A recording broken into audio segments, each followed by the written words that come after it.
हम जो आज का ट्यूटोरियल स्टार्ट कर रहे हैं वो है सिस्टम ऑफ लीनियर इक्वेशन से रिलेटेड। और सिस्टम ऑफ लीनियर इक्वेशन आपके पास जो है वो तीन पॉसिबिलिटीज हो सकती हैं कि फॉर एग्जांपल सिस्टम का आपके पास कोई सॉल्यूशन ना हो, the first possibility. And the second one है सिस्टम का कोई यूनिक सॉल्यूशन हो। ठीक। और जब यूनिक सॉल्यूशन होगा तो सिस्टम आपके पास कंसिस्टेंट होगा, या सिस्टम कंसिस्टेंट होगा तो वो आपके पास is consistent. And the third possibility system has infinitely many solutions. Okay. Infinitely many solution. Okay, तो ये आपके पास सेम ही चीज़ है, सिस्टम इज कंसिस्टेंट। तो यहाँ पे हम कुछ एग्जांपल्स करेंगे कि जिसमें हम देखेंगे कि आपके पास कोई एक एग्जांपल जिसमें सिस्टम के जो है वो इनफिनिट मैनी सॉल्यूशन है, कोई एक एग्जांपल ऐसी जिसमें सिस्टम को जो है वो कोई सॉल्यूशन नहीं है, which is system is inconsistent, और सिस्टम की यूनिक सॉल्यूशन आपके पास है। ठीक। तो सबसे पहले एग्जांपल हम यहाँ पे स्टार्ट करते हैं, the first one. Let's suppose आपके पास इक्वेशन आपके पास सिस्टम लिख रहा हूँ मैं कि example one, x1 minus 2x2 plus x3 equals to 0, and the second equation is 2x2 minus 8x3 equals to 0, or equals to 8, and the third equation is 5x1 and minus 5x3 equals to 10। तो इसकी equivalent जो है पहले आप matrix notation बना लेंगे।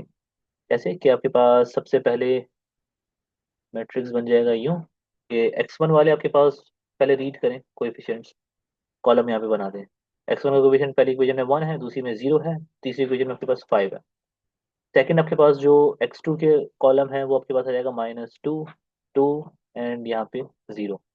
Okay. Same coefficient यहाँ पे आपके पास 1 है, यहाँ पे -8 है, यहाँ पे -5 है। और आपके पास राइट हैंड साइड जो है सिस्टम की वो है 0, 8 एंड 10। राइट। तो ये जो आपके पास फॉर्म होती है इसको आप बोलते हो ऑगमेंटेड मैट्रिक्स। ओके। तो ये आपके पास ऑगमेंटेड मैट्रिक्स होता है। अब इसको आपको जो है वो सॉल्व करना है, तो deduce that whether the system is consistent और इनकंसिस्टेंट। अगर कंसिस्टेंट है तो आपके पास दो ही पॉसिबिलिटीज हैं, if the system is consistent तो या तो उसका सॉरी सिस्टम इज कंसिस्टेंट तो या तो उसका यूनिक सॉल्यूशन होगा दिस वन, या तो उसके इन्फिनिटी मैनी सॉल्यूशंस हो गए। और इन्फिनिटी मैनी सॉल्यूशंस आपके पास कब अराइज होते हैं, जब आपके पास सिस्टम में कोई फ्री वेरिएबल आ जाए। यहाँ पे मैं एक और रिमार्क दे देता हूँ कि if the system has at least one free variable, कम से कम एक फ्री वेरिएबल आपके सिस्टम में आ जाए तो सिस्टम के इन्फिनिटी मैनी सॉल्यूशंस हो जाते हैं। अब इसको सॉल्व करते हैं। तो सॉल्व किस तरह से आप इसको करेंगे कि आप सबसे पहले देखें यहाँ पर कि आपको इस वाले 5 को जो है वो 0 बनाना है, इस वन को यूज करके। ये ऑलरेडी वन है, अगर ये वन नहीं होता तो पहले आप इसको वन बनाते हैं। यहाँ पे रॉ रिडक्शन एल्गोरिथम आप यूज करेंगे और इसको आप जो है वो एशेलॉन फॉर्म में कन्वर्ट करेंगे। तो यहाँ पे मैं जो रॉ ऑपरेशन आपके पास कर रहा हूँ वो क्या कर रहा हूँ कि फर्स्ट यहाँ पे मैं लिख देता हूँ कि R3 में से मैं सब्ट्रैक्ट कर दूंगा 5 टाइम्स R1। मतलब रॉ वन को मैं 5 से मल्टीप्लाई कर रहा हूँ यहाँ पर, और उसमें से उसको मैं R3 में से सब्ट्रैक्ट कर रहा हूँ। ठीक है, तो ये जो रॉ ऑपरेशन मेरे पास है ये जब अप्लाई होगा इस मैट्रिक्स पे तो आपके पास जो मैट्रिक्स बनेगा वो इस तरह से बनेगा कि फर्स्ट रॉ अनअफेक्टेड रहेगी क्योंकि उस पर तो कुछ नहीं हो रहा, सेकंड रॉ में भी कुछ नहीं हो रहा, वो भी अनअफेक्टेड रहेगी इस तरह से। ओके। और थर्ड रॉ आपके पास जो है वो क्या हो जाएगी, ये वाला एलिमेंट आपके पास हो जाएगा 0, because 5 times 1 is -5 times 1 is -5। और जब ये ऐड होगा आपके पास R3 में तो दिस विल बी 0। सेम आपके पास 2 जब आपके पास मल्टीप्लाई होगा -5 से, 2 -5 से मल्टीप्लाई होने के बाद हो जाएगा आपके पास 10 + 10, और जब ये ऐड होगा तो दिस विल बी 10। और सेम आपके पास ये एंट्री आपके पास बन जाएगी -5, और ये एंट्री आपके पास बन जाएगी 10, बिकॉज 0 टाइम्स कुछ भी यहाँ पे ऐड करें आप तो उससे कोई इफेक्ट नहीं पड़ेगा। तो ये वाला रॉ ऑपरेशन मैंने परफॉर्म किया फर्स्ट दिस वन। ये रॉ ऑपरेशन जब अप्लाई हुआ इस मैट्रिक्स पे तो आपके पास रिजल्ट जो है वो ये वाला आपके पास सिस्टम बन गया। अब आपके पास जो रॉ ऑपरेशन है, मुझे जो है वो क्या करना है, इस टू को जो है वो वन बनाना है। ठीक है। वन बनाने के लिए मैं क्या कर दूंगा कि R2 को आप जो है वो मल्टीप्लाई कर दें 1/2 से। तो दूसरा ऑपरेशन जब इस पे अप्लाई करेंगे तो आपके पास सिस्टम बन जाएगा 1 -2 1 0 0 1। 8 को आप 4 से सॉरी 2 से डिवाइड करें दिस विल बी -4 4 0 10 -5 एंड 10। ये हो गया आपके पास। अब इस वन को यूज करते हुए आप जो है वो इस नीचे, इसके नीचे वाले एलिमेंट को क्या बनाएंगे, जीरो बनाएंगे। ठीक है, तो इसको जीरो बनाएंगे तो आपके पास क्या बन जाएगा, ऑपरेशन क्या होगा आपके पास कि R2 को 10 से मल्टीप्लाई करना है और सब्ट्रैक्ट करवा देना है R3 में से। ओके, तो ये ऑपरेशन आपके पास अप्लाई करना है इस मैट्रिक्स पे। तो आपके पास जो फाइनली मैट्रिक्स बनेगा वो ये बन जाएगा, 0 1 - 4 4। एंड ये आपके पास लास्ट जो रो होगी वो हो जाएगी 0 0। ये हो जाएगा आपके पास 30। और 30 किस तरह से कि 430 नहीं होना चाहिए, कुछ और होना चाहिए। 4 को जब आपने 10 से मल्टीप्लाई किया तो क्या हो जाएगा, 40 -40 +40 -5। सर ये तो 10 था ना, sorry sorry sorry sorry sorry, this is this should be 10 right, मैंने गलत लिख दिया लास्ट ऑपरेशन में। ये होना चाहिए -10, तो अब ये 30 बनेगा। या सिमिलरली आपके पास ये हो जाएगा -30। ओके, तो कोई अगर मिस्टेक हो तो आप जरा देख लीजिएगा, मुझे बता दीजिएगा कि यहाँ पे मैंने कुछ अगर गलत लिख दिया हो, किसी कोई एंट्री मैंने यहाँ पे गलत ऐड सब्ट्रैक्ट की हो। अब लास्ट रॉ को अगर आप जो है वो सिंपल डिवाइड कर दें R3 को, इससे 10 से, या सॉरी 30 से कर दें सिंपल, तो ये रिड्यूस होके हो जाएगा कुछ इस तरह से। तो दिस विल बी, इस पे अप्लाई करने के बाद 1 - 2 1 0 0 1 - 4 4 0 0 1 -1। ओके, अब आप इनको वापस इक्वेशन फॉर्म में जो है वो रीराइट करें, इस सिस्टम को रिड्यूस होने के बाद। ये आपके पास एशेलॉन फॉर्म बन गई है। ठीक है, रॉ एशेलॉन फॉर्म। और ये आपके पास जो कॉलम था ये x3 का था, ये x2 का था, और ये x1 का कॉलम था भाई। अभी आपके पास कॉलम्स थे। अच्छा, अब यहाँ पे अब अगर आप लास्ट वाली इक्वेशन लिखेंगे तो x3 = -1, और x2 - 4x3 = 4। ये वाली इक्वेशन आपके पास आपने राइट कर दी, ये भी हो गई। अब ये वाली इक्वेशन लिखेंगे, this will B x1 - 2x2 + 1 = 0। अब यहाँ पे आपको बैक सब्स्टिट्यूशन करके यहाँ पे x2 और x1 की वैल्यूज फाइंड आउट करनी है। सिंपली क्या होगा इस इक्वेशन में, आप यहाँ पे x3 की वैल्यू सब्स्टिट्यूट कर देंगे, -4 टाइम्स -1 = 4। तो this will B x3 x, sorry x2 है, ये x2 ये हो जाएगा +4 0। ओके, और जब यहाँ पे आप सब्स्टिट्यूट करेंगे x3, तो यहाँ पे है x3 ही। मैं छोटी छोटी सी मिस्टेक्स कर रहा हूँ, साथ में मैं खुद ही आइडेंटिफाई कर रहा हूँ। तो x3 = 0। यहाँ पे जब आप सब्स्टिट्यूट करेंगे x2 और x1, so this will be -1 = 0 and x1 is equals to 1। तो सिस्टम का यहाँ पे आपके पास जो है वो यूनिक सॉल्यूशन है। यूनिक सॉल्यूशन मीन्स कि आपके पास एक सॉल्यूशन आ रहा है, वो क्या है कि अगर आप x1 x2 x3 लिखें तो ये आपके पास आ जाएगा, x1 is 1, x2 is 0, x3 is -1, 1 0 -1, this is the solution of this system. Okay, तो ये आपके पास ऐसी एग्जांपल है जिसमें आपके पास ये वाला केस फुलफिल हो रहा है कि system is consistent with unique solution. अब हम यहाँ पे एक एग्जांपल देखेंगे जिसमें सिस्टम कंसिस्टेंट होगा लेकिन उसके इन्फिनिट मैनी सॉल्यूशंस होंगे। ओके, इन्फिनिट मैनी सॉल्यूशंस के लिए मैंने यहाँ पे बात की थी कि उस सिस्टम में जो है वो कुछ फ्री वेरिएबल अकर करना जरूरी है। फ्री वेरिएबल अगर आपके पास सिस्टम के अंदर है, दैट मीन्स के उसका एक फ्री वेरिएबल के जो है वो इसके होने से सिस्टम के जो इन्फिनिट मैनी सॉल्यूशन होगा। For example, example for the case number 3, case number 1 जो है हम बाद में देखेंगे इनकंसिस्टेंसी वाला। तो system is 2x - 3y + 7z = -11, and the second equation is 4x - 7y + 13z = -25, and the third equation is 6x - 8y + 22z = -30। तो इस सिस्टम की इक्विवेलेंट एक ऑगमेंटेड मैट्रिक्स फॉर्म पहले आप यहाँ पे जो है वो लिखते हैं। पहले x का कॉलम यहाँ पे मैं सब्स्टिट्यूट कर रहा हूँ, 4x6 2x 2 4 6 एंड -3 -7 -8 7 13 22। और ये आपके पास हो जाएगा -11 -25 -30। राइट, सबसे पहला काम कि ये राइट हैंड साइड आपके आप अटैच कर दीजिए, आपके पास ऑगमेंटेड फॉर्म कहलाती है, ऑगमेंटेड मैट्रिक्स। तो इसको पहले आपको 1 बनाना पड़ेगा। ठीक है, तो 1 बनाने के लिए हम यहाँ पे क्या करेंगे, सिंपली आप जो है वो इसको R1 को डिवाइड कर दो 2 से। ठीक है, 2 से डिवाइड कर देंगे तो आपके पास ये हो जाएगा 1 -3/2 7/2 -11/2 ये हो जाएगा 4 - 7 13 - 25 6 - 8 22 - 30, राइट। ये आपके पास सिस्टम ये बन ये अब ये पहले आपने रॉ ऑपरेशन परफॉर्म करी।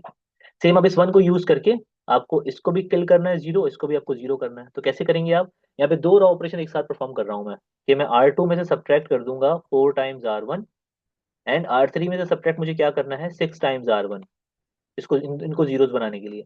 तो जब ये दोनों साथ में ऑपरेशन इस पे अप्लाई होंगी मैट्रिक्स पे, तो सिस्टम क्या बनेगा? तो आप लोग एक मरतबा चेक कर लीजिएगा कि मैंने यहाँ पे एंट्री सही लिखी है या नहीं। ओके, 3/2। अगर कोई प्रॉब्लम हो, कोई एंट्री गलत हो, तो आप मुझे बता दीजिएगा। 11/2 ये first row as it is, and यहाँ पे आपके पास जो है वो हो जाएगा जीरो, ये हो जाएगा आपके पास -1, ये हो जाएगा आपके पास -1, और ये हो जाएगा आपके पास कोई -3 आई थिंक। तो इसी तरह से आपके पास ये जीरो, ये वन, ये वन, और ये 3, ये एंट्रीज आपके पास बनी। अब आपने जो है वो इसको वन करना है। इसको वन करने के लिए आप थ्रू आउट R2 को मल्टीप्लाई कर सकते हो -1 से, या डिवाइड कर सकते हो -1 से, एक ही बात है। जब इस पे अप्लाई करेंगे तो यहाँ पे आपके पास सिस्टम हो जाएगा एज इट इज 1 - 3/2 7/2 -11/2 0 1 1 3 0 1 1 3। ठीक है, ये सिस्टम बना। अब इस सिस्टम बनने के बाद आप इस वाले जो है वो वन को पिक करेंगे और इसके नीचे वाले को जो है जीरो बनाएंगे। तो सिंपली जस्ट आपको R3 में से जो है वो सब्ट्रैक्ट करना है R2 को। तो this will be equals to, system आपके पास हो जाएगा 1 - 3/2 7/2 -11/2 0 1 1 3 0। अब ये आपके पास जीरो हुआ, साथ में ये एलिमेंट भी जीरो हो गया, और ये भी जीरो हो गया। जब भी इसका नेगेटिव टाइम आपके पास दूसरी रॉ में ऐड करेंगे तो दोनों रॉ आपके पास सेम ही है। ये बन गया। अब आपके पास ये जो आपके पास सिचुएशन होती है, लास्ट रो की अगर आप इक्वेशन लिखें, तो ये आपके पास 0 x 3, 0 times x3 is equals to 0। तो इसका मतलब ये है कि कौन कौन से ऐसी x3 की वैल्यूज हैं जो कि इस इक्वेशन को सेटिस्फाई करती हैं। लेट सपोज मैं इस x3 की जगह पे सब्स्टिट्यूट करता हूँ 1, तो 0 टाइम्स 1 इज इक्वल्स टू 0, तो ये सेटिस्फाई हो रहा है, 0 इज इक्वल्स टू 0। इसी तरह से मैं इस x3 की जगह पुट करता हूँ -10,000, तो ये तब भी सेटिस्फाई करेगा। मीन्स के x3 की तमाम पॉसिबल वैल्यूज हैं ऑल रियल नंबर्स। तो इस तरह की सिचुएशन जब आपके पास आती है, तो आप उस वेरिएबल को बोलते हैं कि वो फ्री वेरिएबल है। x3 is free variable, means कि वो कोई भी रियल नंबर हो सकता है। तो x3 belongs to all real numbers, और x3 को यहाँ पे मैं एक पैरामीटर असाइन कर रहा हूँ which is alpha. Okay, x3 को मैंने एक पैरामीटर अल्फा असाइन कर दिया, और मैंने बोल दिया कि alpha is any real number, right. तो x3 is equals to alpha, और फिर मैं इक्वेशन जब दूसरी वाली इक्वेशन की यहाँ पे लिखूंगा, तो ये आपके पास हो जाएगा x2 + x3 equals to 3, right. और यहाँ पे जब अल्फा सब्स्टिट्यूट करेंगे आप, तो x2 आपके पास क्या आ जाएगा भाई? x2 आ जाएगा 3 - अल्फा। ओके, इसी तरह से आपके पास एक्स फर्स्ट वाली इक्वेशन आप जब रीराइट करेंगे, इसको आप पहले तो 2 से मल्टीप्लाई कर दें, ताकि ये इक्वेशन जो है वो आपके पास, ये भी एक रॉ ऑपरेशन ही है। इक्वेशन आपके पास जो है इस तरह से लिखी जाएगी, 2x1 -3x2 and +7x3 is equals to -11। अब x2 और x3 की वैल्यूज आपके पास in terms of alpha already हैं, तो यहाँ पे आपको जस्ट सब्स्टिट्यूट करनी है वैल्यू ऑफ x2 और x3 in terms of alpha. तो 2x1 -3 times 3 alpha and +7 times x3 is alpha is equals to -11। तो इसको सिंप्लीफाई कर लें। सिंप्लीफाई करने के बाद आपके पास ये जो इक्वेशन है, ये हो जाएगी कुछ इस तरह से, 2x1 -9 plus 3 alpha +7 alpha equals to -11। और फर्दर सिंप्लीफिकेशन के बाद ये हो जाएगा 2x1 equals to -11 + 9 is -2, and this will be +10 alpha. Okay, तो और जब 2 से आप इसको डिवाइड कर लेंगे, तो x1 will be equals to -1 + 5 alpha, right. तो अब इसका मुझे जो है वो सॉल्यूशन लिखना है इन टर्म्स ऑफ पैरामेट्रिक सॉल्यूशन लिखना है। पैरामेट्रिक सॉल्यूशन मीन्स के वेक्टर फॉर्म में। तो वो क्या हो जाएगा आपके पास? x1 x2 x3, जरा तरीका देखिएगा उसका लिखने का। ये आपके पास किसके इक्वल है, x1 की वैल्यू क्या है, x1 की वैल्यू आपके पास है -1 + 5 अल्फा। ओके, x2 की वैल्यू आपके पास क्या है, वो है 3 - अल्फा। x3 की वैल्यू आपके पास है सिर्फ अल्फा। ओके, अब इस वाले वेक्टर को मैं जो है वो दो वेक्टर्स में जो है वो यहाँ पे क्या कर रहा हूँ, स्प्लिट कर रहा हूँ। स्प्लिट करने का मतलब ये है कि सिंपली आप जो है वो इसको इस तरह से रीराइट करें कि मैंने इसको लिख दिया -1, 3 and 0 +5 -1 and 1 टाइम्स अल्फा। जब इन दोनों वेक्टर्स को आप ऐड करोगे तो एट द एंड आपके पास जो है वो यही वाला वेक्टर बन जाएगा। तो ये आपके पास जो है वो x1 x2 x3, by the way x1 x2 x3 नहीं था, ये एक्स वाई जी था, मैंने इसमें मैसअप कर दिया, वेरिएबल्स यहाँ पे एक्स वाई जी थे। तो हम इसको दोबारा से जो है वो इसको मैं ऊपर ही चेंज कर देता हूँ, यहाँ पर x1 x2 x3 कर देता हूँ। ये मुझसे अक्सर इस तरह की मिस्टेक होती है, वेरिएबल्स में नाम डिफरेंट कर देता हूँ। मैंने अपने थीसिस में भी यही किया था, x2 x2 x2 x2 x1 1 1 x3 ये। ऐसी मिस्टेक्स अगर हमारे पास क्विज में या पेपर में हुई तो हमारे मार्क्स डिडक्ट नहीं नहीं होंगे। नहीं नहीं, इस ये बहुत ही जो है वो अनकॉन्शियस माइंड इस तरह की मिस्टेक कर देता, तो वो इतना मैटर नहीं करता। ये इस पे मार्क्स नहीं कटेंगे, मार्क्स कटेंगे अगर आपने कैलकुलेशन में कोई मिस्टेक करी, या आपने कोई कॉन्सेप्ट गलत यूज किया, या आपने कंसिस्टेंट सिस्टम को इनकंसिस्टेंट बता दिया और सॉल्यूशन फाइंड आउट नहीं किया। फॉर एग्जाम्पल, आपने कोई सिस्टम था वो इनकंसिस्टेंट था लेकिन आपने जबरदस्ती सॉल्यूशन फाइंड आउट कर लिया, तो इन सब चीजों पे मार्क्स कटते हैं। तो this is your final solution of this system. तो ये जो आपके पास एग्जांपल थी, ये ऐसी एग्जांपल थी जिसमें आपके पास सिस्टम के इनफिनिट मैनी सॉल्यूशन है। इनफिनिट मैनी सॉल्यूशन मींस कि एक फ्री वेरिएबल आ रहा है, तो आपके पास इनफिनिट मैनी सॉल्यूशन बन सकते हैं। जैसे ही आप अल्फा चेंज करेंगे, अल्फा कोई भी रियल नंबर है, ओके, कैच यहाँ पे ये कि अल्फा अगर आपके पास आपने 1 फिक्स कर लिया, तो आपके पास x1 x2 x3 की वैल्यूज अकॉर्डिंगली चेंज हो जाएंगी। सेम आपने अल्फा यहाँ पे पिक कर लिया, लेट सपोज फिक्स किया -10, तो आपके पास इनफिनिट वैल्यू सॉल्यूशन आपके पास ये जो है वो एग्जांपल थी बड़ी अच्छी, राइट। इसी तरह से दो फ्री वेरिएबल भी आपके पास अगर कर सकते हैं, फॉर एग्जांपल कि लेट सपोज आपके पास ये सिस्टम था, इसमें सेकंड रो भी अगर आपके पास 0 0 0 0 0 थ्रू आउट 0 हो जाती, तो x2 को भी आप यहाँ पे फ्री वेरिएबल कंसिडर करते हैं, क्योंकि x2 0 times x2 is equals to 0। तो ये आपके पास फॉर ऑल रियल नंबर्स के लिए आपके पास ये जो है वो इक्वेशन ट्रू है। तो x2 के आपके पास कौन सी वैल्यूज होती हैं, तमाम रियल नंबर्स। तो आप x2 को कोई और पैरामीटर असाइन करते हैं, लेट सपोज बीटा। ओके, इस तरह की कोई एग्जांपल मेरे सामने अगर आती है करवाते वक्त, तो मैं वो आप लोगों को बताता हूँ। या सो एक आपका थर्ड जो केस है, थर्ड केस आपके पास हमारा ये है कि सिस्टम इज इनकंसिस्टेंट। हमें एक एग्जांपल करनी है जिसमें आपके पास सिस्टम क्या हो, इनकंसिस्टेंट हो। तो जरा देखिएगा, तो एग्जांपल नंबर 3। सलमान भाई, क्विज के अंदर एरर कैरिड फॉरवर्ड होगा? यार ये एरर कैरी फॉरवर्ड वाले कुछ मुझे समझ में नहीं आती चीजें, लेकिन नहीं, ये कंसिडर नहीं किया जाएगा, मार्क्स कटेंगे। ओके सलमान भाई। So the example is x2 - 4 x3 = 8, 2x1 - 3x2 + 2x3 = 1, and 4x1 - 8x2 + 12x3 = 1। या सो इसकी पहले ऑगमेंटेड फॉर्म जल्दी से यहाँ पे हम लिख लेते हैं। This will B 0 1 -4 8, 2 -3 2 and 1। और इसी तरह से आपके पास यहाँ पे हो जाएगा 4 -8 12 and 1। तो दिस इज द सिस्टम। आप देखिए आपके पास ये वाली टर्म है, यहाँ पे 0 है, तो आपको यहाँ पे जो पहला ऑपरेशन करना पड़ेगा वो ये करना पड़ेगा, इंटरचेंज एनी टू रोज। तो यहाँ पे मैं R1 और R2 को क्या कर देता हूँ, इंटरचेंज कर देता हूँ। इंटरचेंज करने से आपके पास ये हो जाएगा भाई 2 -3 2 and 1, हो जाएगा 0 1 -4 and 8, 4 -8 12 and 1, राइट। तो ये आपके पास हो गया। अब हमें क्या करना है, अब हमें यहाँ पे जो है वो इसको 0 करना है, इस 4 को, इसको 1 बनाना है। तो इसको 1 बनाने की जरूरत नहीं है, इसको बाद में 1 बना लेंगे। ये डायरेक्टली आपके पास 0 हो रहा है, कैसे हो रहा है कि 2 टाइम्स R1 को जब आप सब्ट्रैक्ट कर दोगे R3 में से, ओके, क्योंकि ये एक दूसरे के मल्टीपल है। आप मल्टीपल ऑफ दिस रो इस रो में आपके पास ऐड करो, तो आपके पास ये जो है वो कैंसिल हो जाएगा, ये 0 हो जाएगा, वैनिश हो जाएगा। ओके, तो ये आपके पास हो जाएगा 2 -3 2 and 1, 0 1 -4 and 8। तो ये ऑपरेशन करने के बाद जो एंट्रीज होंगी, यहाँ पे मैं लिख रहा हूँ 0 -2 8 -1। ये कुछ आपके पास एंट्रीज आ रही हैं, ठीक है। सेम अब मुझे क्या करना है, मुझे ये वाला एलिमेंट, इस 2 को मैं 1 बना लूंगा बाद में डिवाइड करके जब मुझे बनाना होगा। इस 1 को भी मैं जो है वो अ, इस ये तो मेरे पास ऑलरेडी 1 है, तो इससे यहाँ पे इसको मुझे किल करना है।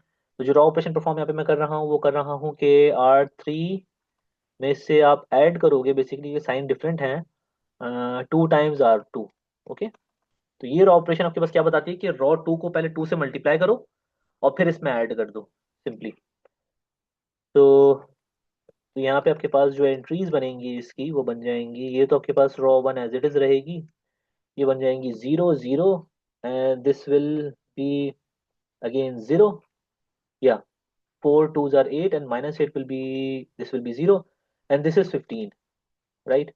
अब जरा गौर से देखें आप यहाँ पे लास्ट रो को, अगर आप यहाँ पे गौर से देखेंगे तो यहाँ पे क्या आपके पास आ रहा है, 0 टाइम्स x3 = 15। ये आपके पास कॉलम था x1 का, या x2 का, या x3 का। 0 टाइम्स x3 = 15। तो इसका मतलब यहाँ पे ये कि यहाँ पे x3 की कौन सी ऐसी वैल्यू है जिसको पुट करने पे आपको आंसर मिले 15। तो ऐसी x3 की कोई वैल्यू हो ही नहीं सकती, क्योंकि x3 आपके पास कोई ऐसा रियल नंबर ढूंढना है कि जो 0 से मल्टीप्लाई करके 15 दे। तो 0 से मल्टीप्लाई करके कोई भी अगर रियल नंबर आपको आउटपुट 15 नहीं दे सकता, वो 0 ही देगा, राइट। तो दिस, इसका मतलब आपके पास होता है ये इनकंसिस्टेंसी है सिस्टम के अंदर। तो दिस सिस्टम इज इनकंसिस्टेंट। ये सिस्टम इनकंसिस्टेंट है। इनकंसिस्टेंट है दैट मीन्स के the system has no solution. यहाँ तो कोई मसला किसी को? हमने तीनों टाइप की जो है वो चीजें देख ली कि यूनिक सॉल्यूशन क्या होता है, इन्फिनिट मैनी सॉल्यूशन क्या होते हैं, और सिस्टम का नो सॉल्यूशन का होने का मतलब क्या है। ओके, अब यहाँ पे ये तो मैंने सारे जो बड़े अच्छे से सिस्टम लिए थे कि स्क्वायर सिस्टम से, कि आपके पास जो लेफ्ट हैंड साइड पे आपके पास जो ये एंट्रीज हैं, ये आपके पास 3 × 3 का जो है वो कोएफिशिएंट मैट्रिक्स बनता है अगर आप इसको अलग से लिखते तो। सेम तीनों एग्जांपल्स में इस तरह से था। अब यहाँ पे कुछ हम जो है वो एग्जांपल देखते हैं जिसमें थोड़ी जो है वो डिफरेंट आपके पास जो है वो तो राइट। तो इस तरह की एक एग्जांपल मेरे पास है, just give me a second, मैं वो आप लोगों को जो है वो करवाता हूँ।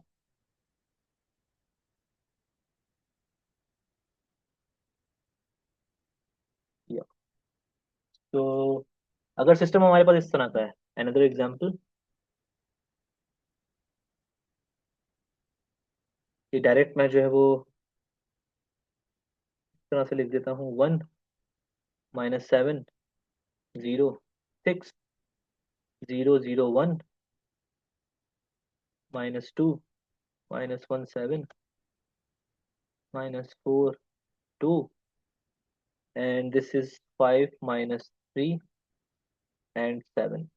ओके, आप देख सकते हैं कि अब ये नॉन स्क्वायर सिस्टम है, ये स्क्वायर सिस्टम नहीं है। अब स्क्वायर सिस्टम नहीं है तो इसका मतलब ये है कि इसमें हम जो है किस तरह से इसको जो है वो करेंगे सॉल्व। तरीका वही है आपके पास कि आप जो है वो ये वाला एलिमेंट पिक करें और इसके नीचे वाले तमाम जीरोस बनाएं। ओके, फिर उसके बाद आगे जो है आपके पास 1 जो शिफ्ट हुआ हुआ होगा, शिफ्टेड 1, ठीक है, वो किसी और कॉलम में होगा शिफ्टेड 1, उसको लेके आप जो है वो फिर आगे देखें जीरो किस तरह से बनेगा। ओके, तो राइट, तो ये बड़ा सिंप्लीफाइड सा ऑलरेडी है, ठीक है सिस्टम। यहाँ पे पहले आपके पास रॉ ऑपरेशन परफॉर्म क्या करनी पड़ेगी, आपके पास 1 में से आप जो है वो R3 में से माइनस कर दें R1, तो this is the raw operation कि R3 में से आप जो है वो सब्ट्रैक्ट कर रहे हो R raw 1। so this is nothing but 1 -7 0 6 5 0 0 1 -2 -3, this is 0। ये होना चाहिए ना, R3 + R1 होना चाहिए ना, क्योंकि -1 है। सॉरी सॉरी सॉरी सॉरी, या प्लस होगा जी। गुड, ये इसी तरह से जो है वो मैं कर तो प्लस ही रहा था लेकिन मैं यहाँ पे लिख माइनस रहा था, ठीक है। तो दिस इज, हाँ ऐड सिंपल आप कर रहे हैं, दिस इज ऑल्सो 0, और उसके बाद ये हो जाएगा -4 ही रहेगा। ये क्या हो जाना चाहिए आपके पास, 6 + 2 8 हो जाएगा ये, और ये हो जाएगा 5 और 7 12 हो जाएगा, ठीक है, सिंपली आपने ऐड कर दिया। अब देखें आपके पास कि इसमें जो है वो कहीं पे ये आपके पास 1 फिक्स हो गया है। अब जरा मैं जो यहाँ पे चकोर डब्बे बना रहा हूँ ना, इसका कोई एक मतलब होगा, मैं आप लोगों को आगे बताऊंगा कि आप इनको क्या बोलते हो, इन कॉलम्स को जिसमें इस तरह की सिचुएशन हो। और इसके अलावा जो कॉलम्स होंगे उसमें क्या, क्योंकि आपके पास जब नॉन स्क्वायर सिस्टम होगा उसमें फ्री वेरिएबल आपके पास जो है वो आइडेंटिफाई करना या फिर बेसिक वेरिएबल आइडेंटिफाई करना जो है वो थोड़ा सा ट्रिकी है, ठीक है ना। वो इस तरह से समझ में आएगा कि अगर आपने फिक्स किया है इस 1 को और आपने इस पे मार्क कर दिया बॉक्स। सेकंड, अब इस वाले 1 को मैं पिक करके, शिफ्टेड 1 आपके पास है इस कॉलम के अंदर, आप इसको जो है वो क्या बना दें, लेट्स सपोज अगर ये 1 नहीं होता तो पहले आप इसको 1 बनाते, 1 बनाने के बाद फिर आप इससे नीचे वाले एलिमेंट को क्या करते, वैनिश करते। ओके, ये ऑलरेडी 1 है तो आपने इसको बॉक्स किया, तो मतलब ये फिक्स अपनी जगह पर, इसके नीचे वाला एलिमेंट मुझे किल करना है। तो कैसे किल होगा कि भाई R3 में से मुझे ऐड करना होगा 4 times R2। So this will be 1 minus 7 0 6 5 0 0 1 minus 2 minus 3 0 0, this will be 0, और 2 4s are 8 8, और ये भी 0 हो जाएगा ऐसे तो, या ये भी 0 हो गया। इसी तरह से -3 टाइम्स 4 12, ये भी 0 हो जाएगा। Good, right. तो अब जरा गौर से देखें आप सिस्टम को, कि आपके पास ये एक बॉक्स्ड वन यहाँ पर है, एक बॉक्स्ड वन यहाँ पर है। इसी तरह से इस वाले में से आप नहीं निकाल सकते, इस वाले में से भी आप जो है वो नहीं कर सकते, क्योंकि जिस सेम लेवल पे आपके पास हमेशा इस तरह की एंट्रीज नहीं मिलेंगी। तो जो ये दो कॉलम्स हैं, this column, this one and this one, these are called the pivot columns. अब ये पिवट कॉलम्स हैं, तो जो भी आपके पास कॉलम्स, पिवट कॉलम्स होंगे, उनके जो वेरिएबल्स होंगे उनको आप बोलेंगे बेसिक वेरिएबल्स। तो ये आपके पास लेट सपोज कि x1 वाला कॉलम था, ये x3 वाला कॉलम था, ये आपके पास कॉलम था x2 वाला कॉलम, ये आपके पास कॉलम था x4 वाला कॉलम।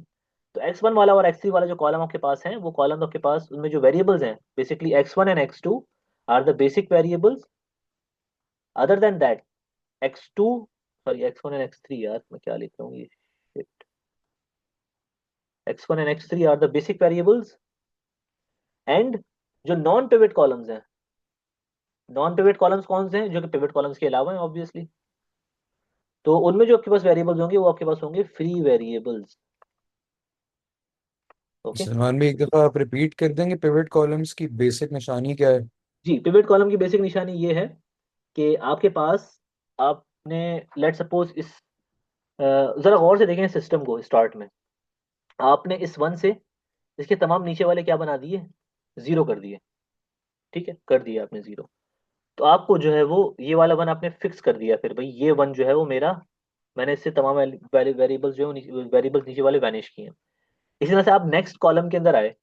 अब जो नेक्स्ट कॉलम आपके पास होगा, आपने इस 1 को पिक किया था, तो नेक्स्ट कॉलम जो आपके पास होगा आप उसके नीचे देखेंगे, ये वाले को तो पिक नहीं कर सकते। ठीक है ना, क्योंकि आपने इस लेवल पे एक पिवट कर दिया है।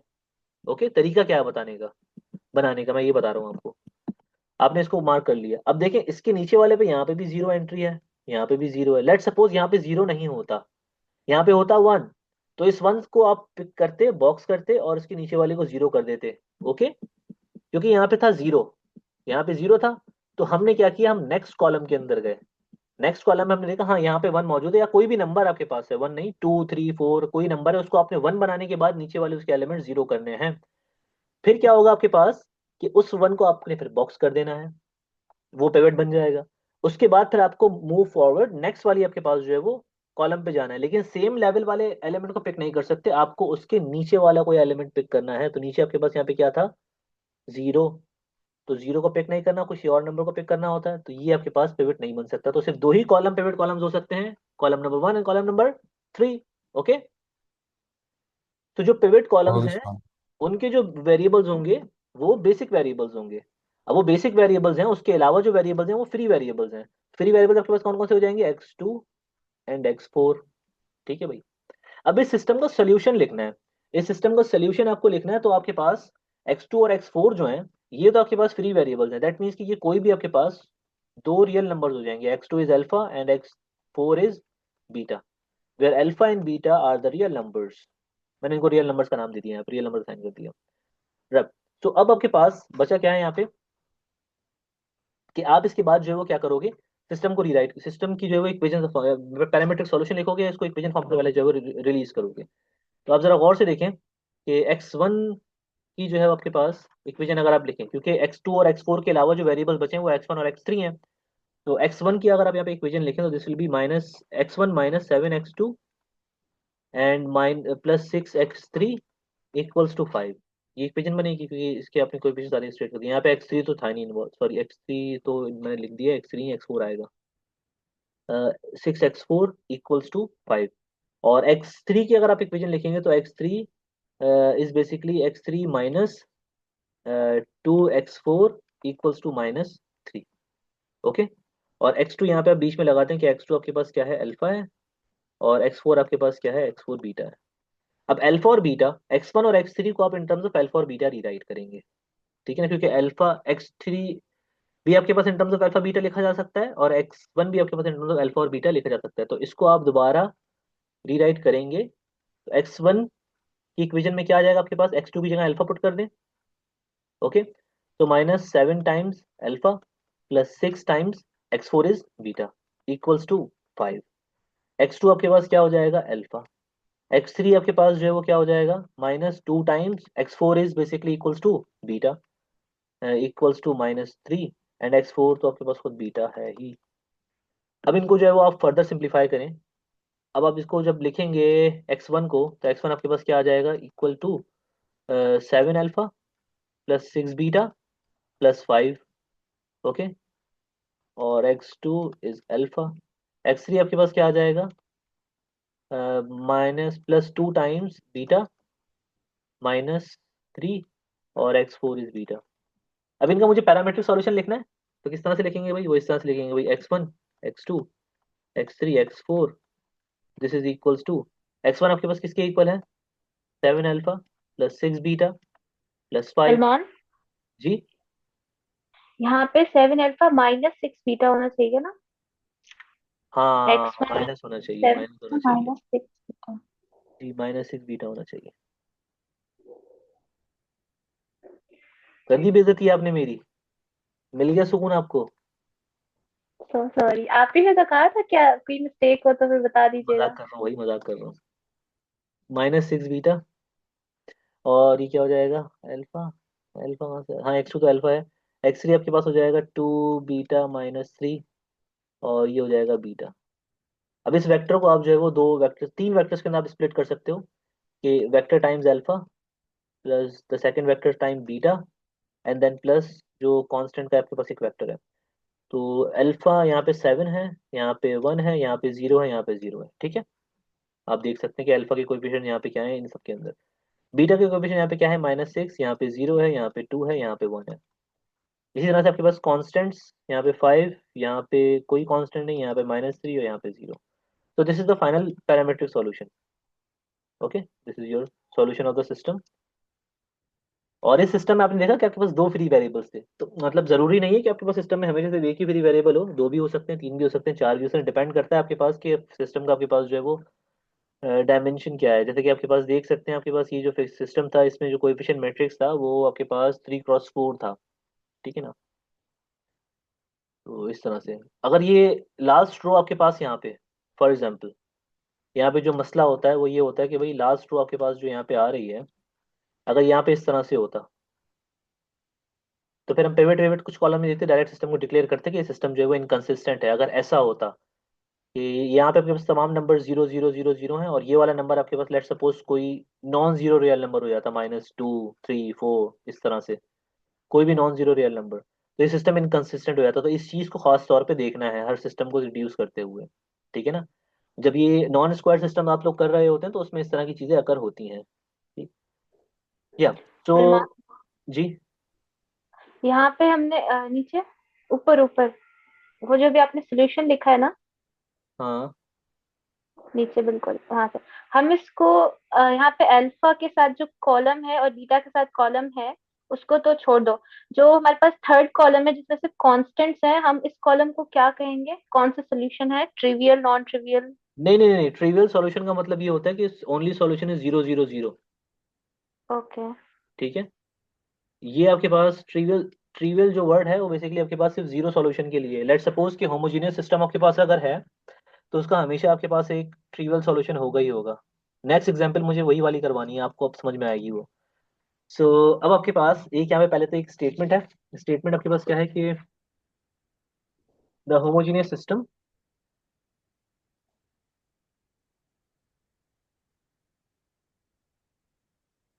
ए X is equals to 0 has a non trivial solution if and only if the equation has at least one free variable.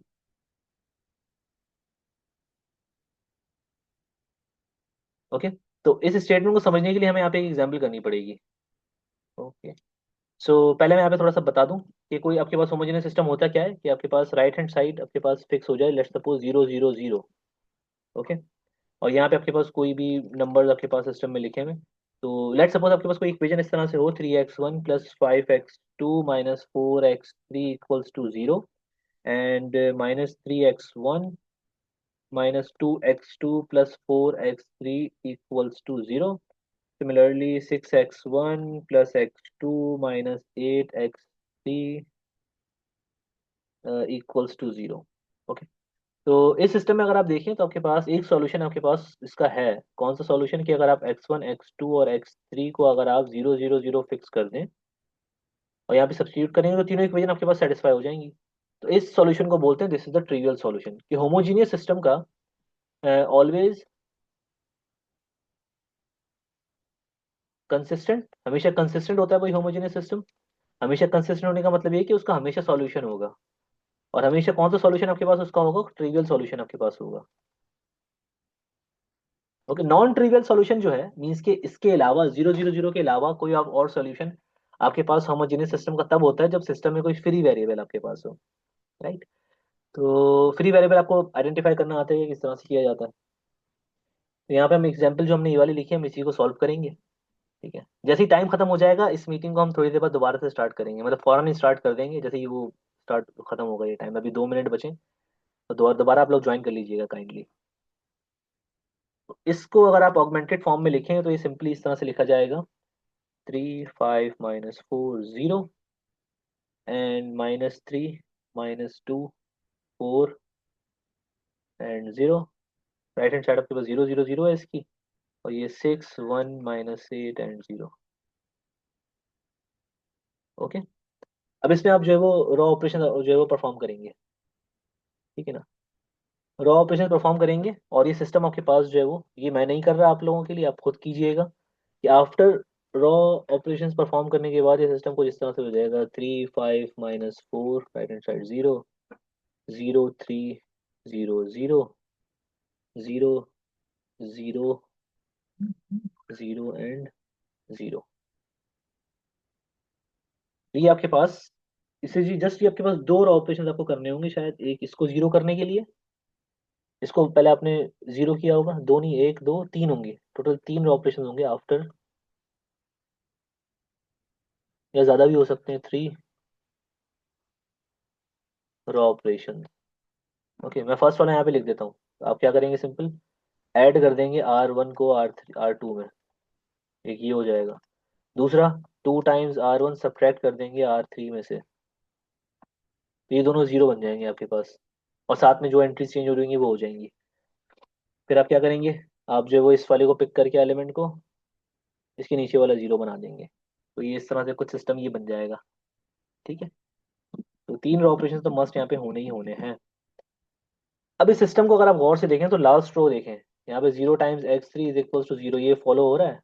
That means कि system is consistent, consistent with infinite many solutions. How, क्योंकि x3 आपके पास free variable है, क्योंकि ये जो आपके पास situation आ रही है, ये कॉलम था x1 का, ये x2 का, ये x3 का, तो जो आपके पास सिचुएशन आ रही है इसका मतलब ये है कि सिस्टम में आपके पास फ्री वेरिएबल है। अगर फ्री वेरिएबल है दैट मीन्स कि system has infinite many solutions. Okay, किसी को प्रॉब्लम यहाँ तक कोई? अब आपको सॉल्यूशन जो है वो आपको सॉल्यूशन जो है